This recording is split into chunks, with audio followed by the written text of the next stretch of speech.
for a one-of-a-kind outdoor adventure. The lake features a 27-mile hiking trail that takes 3 to 4 days to walk. Thankfully, you can stay in reservable huts along the way. In October of 2015, a group of French hikers ventured into the Lake Waikaremoana Trail. They came across the Hopuruahain, a 213-foot suspension bridge built to hold 10 people. Since they were only a group of 4, they shouldn't have had any trouble. Thankfully, everyone was okay, just a little wetter than they expected. According to Roland, the hiker who didn't fall, those blamed the collapse on a rare manufacturing defect with one of the cable links. There's a reason they say you're only as strong as your weakest link in Australia. Just ask the Dunmore Rural Fire Brigade based out of New South Wales. They're like the wildfires we see in California as the weather gets hot and the land gets dry. Australian bushfires are as dangerous and just as deadly. As a learning lesson, the fire brigade released shocking dashcam footage to show how quickly one of these bushfires can spread.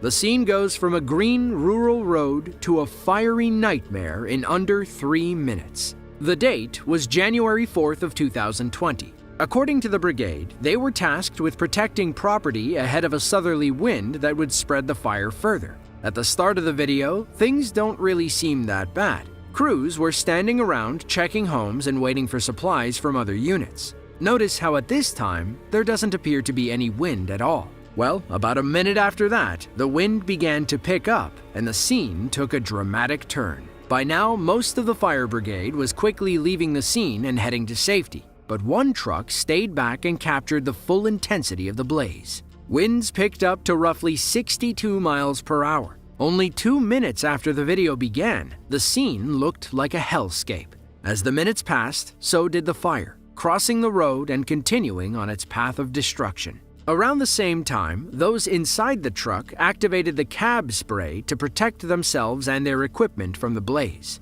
This is basically a built-in safety measure that sprays water out in all directions surrounding the truck to stop it from catching on fire. A few minutes later, and the worst is behind them. Just as a reminder, this is what the road looked like less than 10 minutes prior. Thankfully, everyone got out in the nick of time. The video was released as a reminder of how quickly a fire can spread and how helpless you become in such a dangerous situation.